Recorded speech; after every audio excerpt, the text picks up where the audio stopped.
जय गुरुजी। श्री गणेशाय नमः। अथ तृतीयो अध्याय। व्यास उवाच इत्याकर्ण्य वचैसोत्तम प्रोचुस्ते परमहर्षे वेदांत सार सरस्वं पुराणं श्राव्यायुद्धम् इति श्रुत्वा मुनीनां सवचनं सुप्रहर्षिते सस्मरङ्करं सूते प्रोवाच मुनिसत्मान्। सूत उवाच शृण्वन्तु ऋषय सर्वे समृता शिव मनामयम् पुराण प्रवणं शैवं पुराणं वेद सार्जम् यत्र गीतं त्रिकं प्रीत्या भक्ति ज्ञान विरागकम् वेदांत वेद्यं तद्वस्तु विशेषणं प्रवणर्तम् ऋण्वन्तु ऋषय सर्वे पुराणं वेद सार्जम् पुरा कालेन महता कल्पे अतीते पुनः पुनः अस्मि अनुपस्थिते कल्पे प्रवृते सृष्टिकर्मणि मुनीनां षट्कुलीनानां ब्रुवतामितरेतरम् इदं परमिदं नेति विवादे सुमहान्भूते ते अद्भिज गमुविर्ध्यातारं ब्राह्मणं प्रष्टुव्ययम् वागी विनर्यग भारवी सर्वे प्राजलयो ब्रुवन् त्वं हि सर्वजगध्याता सर्वकारण कारणम् कै पुनां सर्वतत्त्वेभ्यः पुराणे परते परे ब्रह्मोवाच यतो वाचो निर्वतर्ते अप्राप्य मनसा सह यस्मात् सर्वमिदं ब्रह्म विष्णु रुद्रेन्द्र पूर्वकम् सह भूतेन्द्रिये सर्वे प्रथम संप्रसूयते एष देवो महादेव सर्वज्ञो जगदीश्वर अयम तु पर्या भक्तया दृश्यते नान्यथा कचित् रुद्रो हरिहर्षैव तथा अन्ये च सुरेश्वरा भक्तया परमया तस्य नित्यं दर्शन का दक्षिणे बहुना अत्र किमुक्तेन शिवे भक्तया विमुच्यते प्रसाद देवता भक्ति प्रसादो भक्ति संभवे। व्यास जी ने कहा। इस प्रकार सूत जी के वचनों को सुनकर वे महर्षि कहने लगे कि आप हमें वेदांत सार के सर्वस्व स्वरूप आश्चर्यजनक कथाओं से युक्त शिव पुराण सुनाइए। इस प्रकार मुनियों के वचनों को सुनकर प्रसन्न होकर सूत जी ने शिव जी का स्मरण कर महर्षियों से कहा। सूत जी ने कहा, हे मुनिगण, आप लोग सुनिए। मैं सर्वथा निष्पाप शिव जी का स्मरण कर वेदों के सार स्वरूप पुराणों में श्रेष्ठ शिव पुराण की कथा को कहता हूँ, जिसमें भक्ति, ज्ञान, वैराग्य इन तीनों का और वेदांत द्वारा जानने योग्य सद्वस्तु का विशेष रूप से वर्णन किया गया है। सूत जी ने कहा, हे मुनिवरों, आप सब वेदों के सार रूपी पुराण को सुनिए। बहुत प्राचीन काल से इस कल्प के बार बार बीत जाने पर, इस श्वेत वाराह कल्प के आ जाने पर और सृष्टि के आरंभ होने पर त्रिवेणी के समान उत्पन्न 6 कुलीन मुनियों द्वारा अपने अपने पक्ष को कहते हुए यह महान है, यह श्रेष्ठ नहीं है, इस प्रकार का बहुत बड़ा विवाद उपस्थित हुआ। तब वे अविनाशी ब्रह्मा के पास इस विवाद का समाधान पूछने के लिए गए। वे सभी ऋषि हाथ जोड़कर विनम्रता युक्त वाणी से बोले, आप ही संपूर्ण संसार के विधाता हैं, सभी कारणों के कारण हैं। वह पंच महाभूतों से उत्पन्न होने वाला कौन सा प्राणी है जो सबसे पुराना है और महत्व से उत्पन्न हुई सभी तत्वों से परे है। ब्रह्मा जी ने कहा, जहाँ मन और वाणी भी नहीं पहुँच सकती, अर्थात बिना वहाँ पहुँचे वे लौट जाती है, जिससे यह सब ब्रह्मा, विष्णु, रुद्र, इंद्र आदि देवता पंच महाभूतों तथा इंद्रियों के साथ सर्वप्रथम उत्पन्न होते हैं। ये ही देव महादेव सर्वज्ञ तथा समस्त संसार के ईश्वर हैं। यह तो परम भक्ति से दृष्टिगोचर होते हैं, नहीं तो इनका दर्शन नहीं होता। रुद्र, हरि, हर और भी देवता तथा उनके स्वामी भी महादेव की परम भक्ति करके उनके दर्शनों की इच्छा किया करते हैं। अधिक क्या कहा जाए। शिव के प्रति भक्ति करने से मानव मुक्त हो जाता है। देवता के प्रसाद से देवता की भक्ति प्राप्त होती है और भक्ति करने से देवता को प्रसन्नता मिलती है।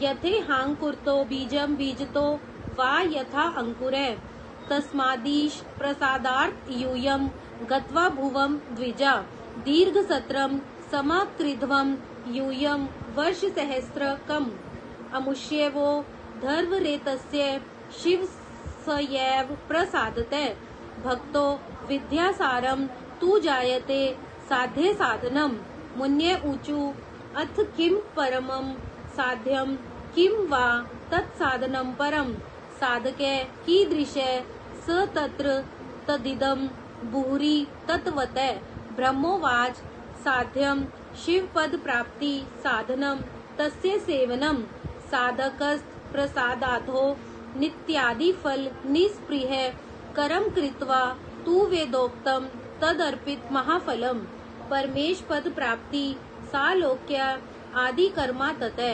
तत्भक्तेनुसारेण सर्वेषां परम फलम तत्साधनम बहुविध्यम साक्षादिशेन बोधितम संक्षिप्य तत्र वै सारम साधनम प्रभविम्यहम् श्रोत्रेण श्रवणम तस्य वचसा कीर्तनम तथा मनसा मननम तस्य महासाधनम उच्यते श्रोतव्य कीर्तितव्यश्च मंतव्यश्च महेश्वर इति श्रुति प्रमाणम न साधने नामुना परम साध्यम व्रजत सर्वाद साधने कपरायणा प्रत्यक्षम चक्षुषा दृष्टा तत्र लोके प्रवर्तते अप्रत्यक्षम हि सर्वत्र ज्ञात्वा श्रोत्रेण चेष्टियते तस्माद् अवमे वादो श्रुत्वा गुरुमुखाद् बुधे तत्ससाधेदनत्य कीर्तनम मननम सुधि कर्मान प्रयन्ते साधने अस्मिन् सुसाधिते शिव योगो भवेतेन सालोक्या आदि कर्मा छनै सर्वांग व्याध्य पश्चात स सर्वानंद लीयते अभ्यासात् कलेश में द्वै पश्चादतम मंगलम इति श्री शिव महापुराणे प्रथमायां विद्येश्वर संहितायां साध्य साधन विचारम नाम तृतीयोऽध्याय। इसलिए हे ब्राह्मणों, आप लोग शिवजी को प्रसन्न करने के लिए भूलोक में जाकर 1000 वर्षों में पूर्ण होने वाले यज्ञ को प्रारंभ कीजिए। इसी यज्ञ में शिवजी की कृपा से वेदों में कही गई उस विद्या का सार और उसके साध्य तथा साधन का ज्ञान हो जाएगा। मुनि जनों ने कहा, अच्छा, अब आप यह बतलाइए कि मानव मात्र का परम साध्य क्या है और उसका साधन क्या है और उसके लिए कैसा साधन होना चाहिए। इन प्रश्नों का आप वास्तविक वर्णन कीजिए। ब्रह्मा जी ने कहा, इसमें शिव पद की प्राप्ति साध्य है और साधन है निरंतर शिव की भक्ति करना।